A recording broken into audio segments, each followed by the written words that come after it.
Thank you, Mr. President. I acknowledge the traditional custodians of the land I stand on, the Gadigal people of the Eora Nation. I also acknowledge the Awabakal, Darkinjung and Guringai peoples, traditional custodians of where I now live and where I grew up. I pay my respects to elders past and present, and to any Aboriginal or Torres Strait Islander people here today. This is, was, and always will be Aboriginal land. The traditional custodians of this land lived for tens of thousands of years in a sustainable economy, producing and storing food, sewing clothes, engineering and building homes and infrastructure, respecting country, understanding that if you look after the land will look after you.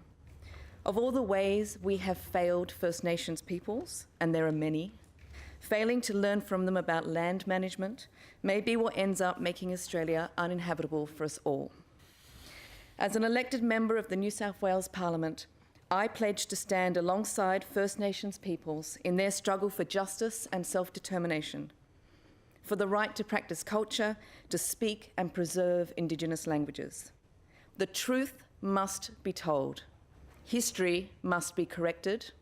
Treaties must be signed on the path to justice.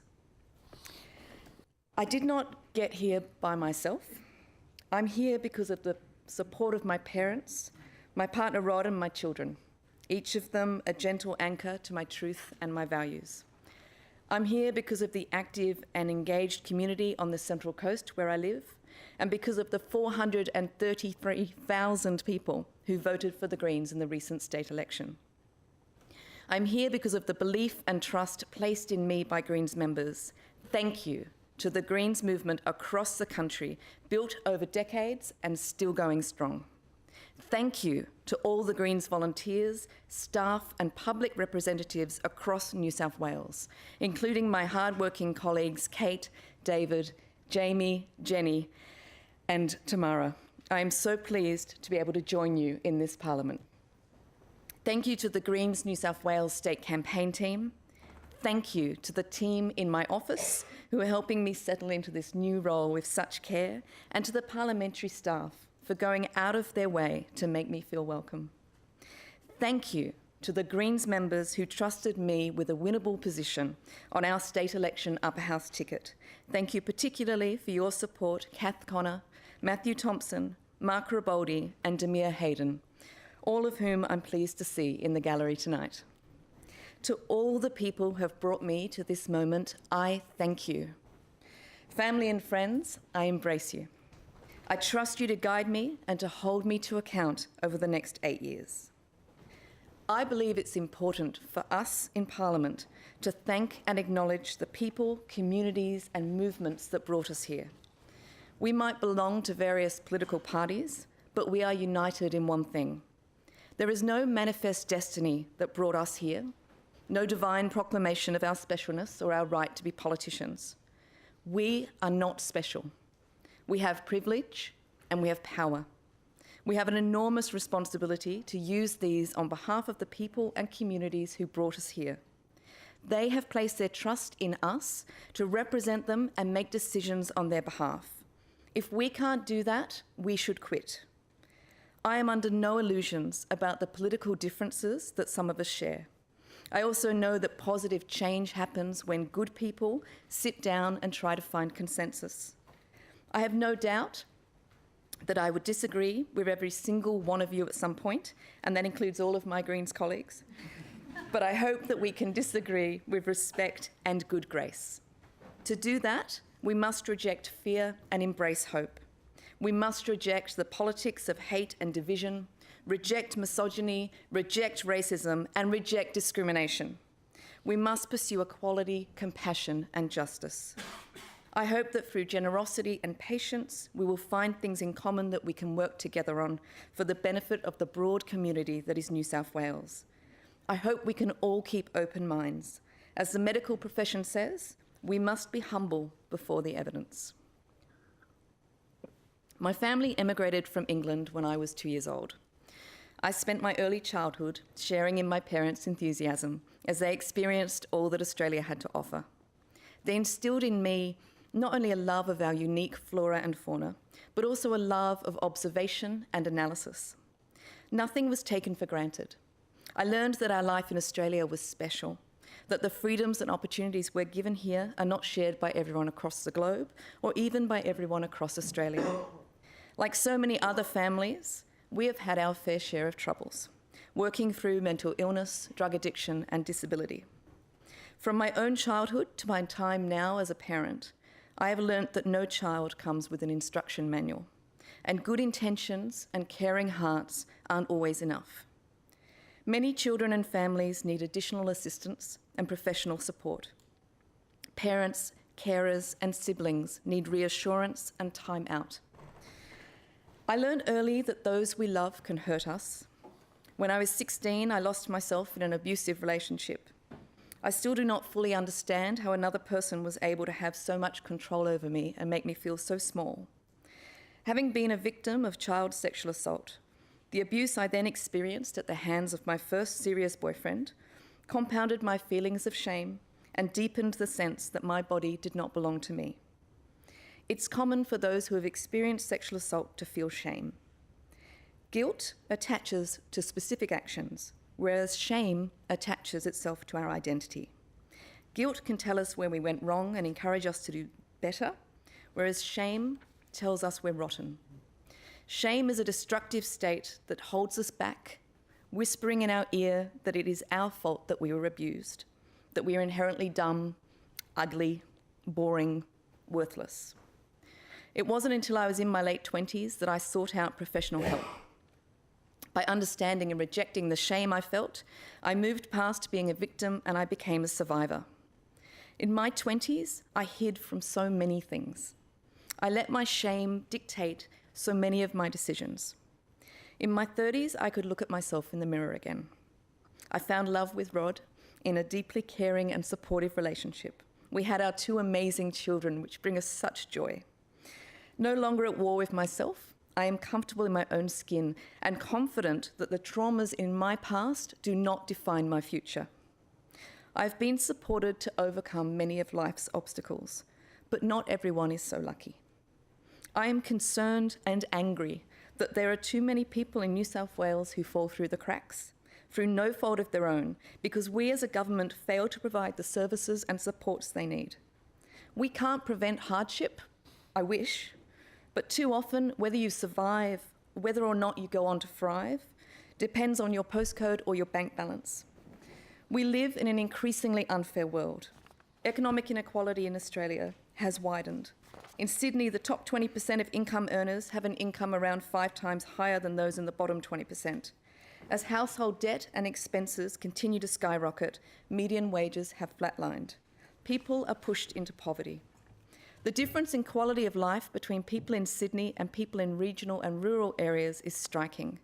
Drought-stricken towns in regional New South Wales have been without drinking water for months, surviving only because charitable folk trucked them water when the New South Wales government turned its back. As a proud Central Coast resident, I will not turn my back on rural, regional and remote New South Wales. We know that when people don't get the help they need, they are more likely to continue to face increased challenges. These problems can spiral out of control. Our failure to help people denies them full participation in society. For example, compared to those without a disability, people with a disability are 7 times more likely to face health problems and can expect to earn less than half the weekly median wage. Children who have experienced violence or abuse are more likely to face mental health challenges and are at increased risk of homelessness and unemployment. Disadvantage creates further disadvantage. The evidence is in. We understand this. This makes government responsible for doing something about it. But too often, government resources go to those who move in the right circles or are allocated to try and win elections. Rather than deep and meaningful investment in public and community services, we push small pools of money back and forth, taking money from one threadbare service and throwing crumbs at another. The government has finally signed up to Our Watch for the prevention of domestic and family violence, for example, while simultaneously slashing funding to some of the community-run legal centres that help women leave their violent partners, like Warringabaya Aboriginal Women's Legal Service. Right now, vital whole-of-government reforms are needed to turn around the lives of millions of disadvantaged people in New South Wales. We can spend another electoral cycle playing whack-a-mole with people's lives, or we could deal with the root causes of so many societal problems by investing in widespread reforms to end the cycle of disadvantage. For a start, we can redirect billions from prisons and punitive policing and put it into prevention and community services. We can create a safe state where women and children are free from violence and harassment. We can build a New South Wales where your access to quality education and health services is not determined by how much money you have. We can care for people by investing in suicide prevention and mental health services for our young people, and by helping the 90% of people with a disability who are falling through the cracks of the NDIS. Making these investments now will strengthen our society and improve people's well-being. Stronger communities means a stronger New South Wales. I undertook my first degree in psychology, wanting to understand what makes people tick. Then I studied law, wanting to understand the rules of society. Because I had a public school education and I grew up outside of Sydney, people had a particular negative impression of my prospects in law. Always stubborn, I determined to prove them wrong and work for a corporate law firm. It was from there that I became fascinated with finance and capital markets. In those early years, I viewed the capital markets as a well-oiled machine with easy-to-grasp rules for operation. I bought into the myths that markets deliver good outcomes for society and that the accumulation of extreme wealth for a very few could be excused on the grounds that that wealth would eventually, magically, trickle down to everyone else. Over 2 decades in Sydney and London, I became an expert in global banking regulation. I was in London for the onset of the global financial crisis. I had a ringside seat as governments around the world scrambled to prevent the failure of some of the largest financial institutions and to contain the fallout from those that fell. I was in the thick of it as regulators were left gasping at how little they had understood the financial system they were supposed to be responsible for. I was there as the UK economy reeled from the impact of the cracks in the financial system as the government let the most vulnerable people fall through. Retailers faltered. Shops and small businesses closed at an alarming rate. In the financial services industries, redundancies were commonplace. Those who kept their jobs still complained of reduced bonuses. The social impacts of the financial crisis were replicated across Europe and the United States. Financial services professionals walked away relatively unscathed. The rest of the workforce reeled from the resulting economic downturn. Job losses, mortgage foreclosures, an entire generation of young people left with little prospect of entering the workforce or of ever owning a home. My experience left me with 2 very clear understandings. First, when financial systems fail, the heaviest burden is felt by those least able to withstand it. Secondly, the global financial system as it stands cannot be controlled or even adequately regulated. Our financial system relies on credit, which in turn demands constant economic growth. Without the production of more and more things, without increasing our consumption, the system falters. And if the financial system falters, if you and I refuse to get ourselves into ever-increasing levels of debt, the real economy falters too, and we all suffer. This tangled knot linking the real economy and the financial system desperately needs to be unpicked and unwound. When the next financial crisis comes, as it inevitably will, we must be ready with a plan to build a progressive and sustainable economy. Capitalism is an economic model past its use-by date. For a time, it delivered leaps forward in the quality of life for many, but now it causes more harm than good. We're in the 21st century, operating on 19th century economic principles. That's pretty stupid. The late-stage neoliberal version of capitalism that we have now in Australia is reducing our average quality of life. It is driving widening economic inequality and trashing our environment. It is stifling creativity and holding back people's ability to participate. Neoliberalism has encouraged us to be in constant competition with one another and with nature, to act and think as individuals, to equate acquisition with success, and to put a price on everything in our lives. To solve this mess we're in, we need to go in a different direction. Our new economy needs to take into account our global ecological limitations and the impact of information technology on markets.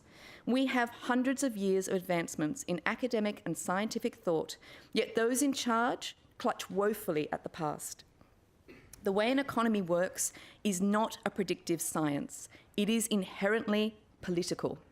Government budgets are a series of political decisions. We can choose to build hospitals and high schools instead of stadiums. We can choose to spend money on domestic and family violence prevention instead of propping up the gambling industry. We can choose to make coal-fired power stations accountable for the toxic pollution they produce. We can choose to invest in the renewables industry that will deliver cheaper, cleaner energy and stable, sustainable jobs for tens of thousands of people. The New South Wales economy suffers from short-term government thinking. We budget for infrastructure differently because we know the benefits extend into the future. Infrastructure spending does not create deficits because it is budgeted as an investment. So why can't we do the same with social spending? Building a prison shouldn't be easier than employing a nurse. The evidence shows that spending money on public services like education, health and transport improves social outcomes. We know that investing in early support services and tackling poverty and housing insecurity keeps people out of prison and keeps kids with their families. Why can't we finance services the way we do infrastructure? Actually, we can if we choose to. Our economy can recognise the long-term economic benefits of free lifelong education. Our economy can recognise that the ongoing benefits of essential services being in public hands far outweigh the short-term revenue gains from privatisation. It's time to replace GDP as a measure of economic success with a measure that includes indicators of well-being and sustainability. It's time to become agnostic about growth. What matters is well-being regardless of growth, not growth regardless of well-being. We can choose to pursue a zero-waste circular economy in New South Wales. We can invest in technology, facilitate lifestyle changes, and increase our rates of repair, reuse, and recycling. The first step is making industry responsible for the full life cycle of the products they produce and the pollution they create. Because make no mistake, our planet is dying. When I was a child, my best friend Sanea lived next door. We spent hours exploring in our backyards, bandaging up the eucalyptus trees we saw bleeding with sap, tracing the scribbles under the bark made by hungry insect larvae. We fed the visiting blue tongues and we dug out worms and mice from the compost heap. With other children in the neighbourhood, we'd play for hours in the bushland at the end of our street. A vast wonderland full of lizards, frogs, wallabies and parrots. We'd explore the caves and make figures out of clay by the streams. As the sun went down, our mums would call us in for dinner, yelling our names loudly over the roaring din of thousands of crickets and cicadas. These days, the area is very different. It's not just that there are more houses, that the bushland is sparser, or that my childhood friends have moved away. The area no longer teems with life. We are killing off hundreds of species globally every year. Australia has one of the highest loss of species anywhere in the world. They're not all as cuddly as a koala, but those species dying off are vital for a healthy, well-functioning planet. We are breaking temperature records year after year, but the climate emergency that we have created goes beyond hotter temperatures. We are in a state of climate degradation. Global warming is the sweaty fever of a deep sickness degrading the Earth's vital organs. The great lungs of our forests that filter the air, the water circulating like blood, giving life to all things, the soil, the vital skin tissue that houses insects and microorganisms on which so much other life depends. As we rip out more and more trees, allow water to be siphoned off, poison the soil with chemicals, we not only change entire weather systems, we also destroy the very things that should give the Earth the resilience to withstand climate change. You cannot tinker with one part of our fragile environment without impacting another. Seemingly small and compartmentalised decisions by governments can have a devastating impact on our ecosystems, on our climate, and on our ability to withstand climate change. That's why we have to reverse the 2016 tree clearing laws. That's why we have to stop the extension of Warragamba Dam, to preserve those river ecosystems, maintain access to sacred Aboriginal sites, and ensure people are not put in the path of extreme flooding. That's why we need to leave the coal, oil and gas in the ground and ensure a just transition to economic stability for the workers in fossil fuel industries.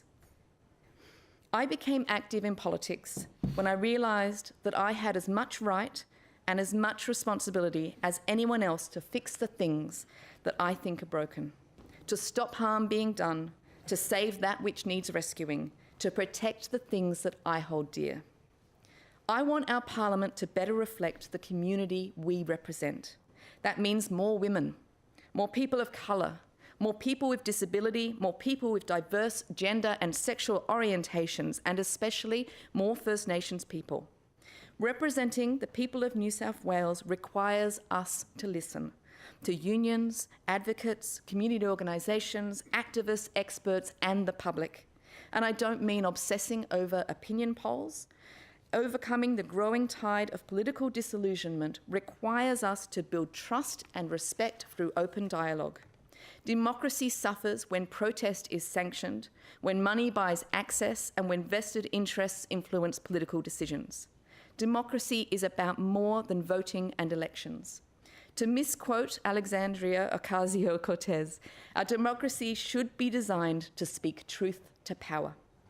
Real democracy is an ongoing, deliberative process of deep conversations and brave decision-making.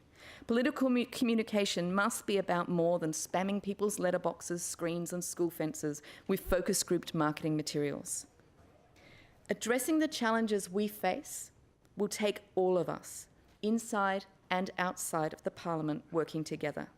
To the people sitting in the gallery and outside of this chamber, if politicians aren't doing their job, I ask you to challenge us. There are so many more of you out there than us in here. If we fail you, I hope you will rise up and put us out of a job. Hope is a most precious resource. It is hope for something better that inspires us to act. It is those actions that will create the change our world needs. I ask you to stay vigilant in guarding your hope, stay brave in creating change, and remain fierce in holding your representatives in Parliament to account. Thank you.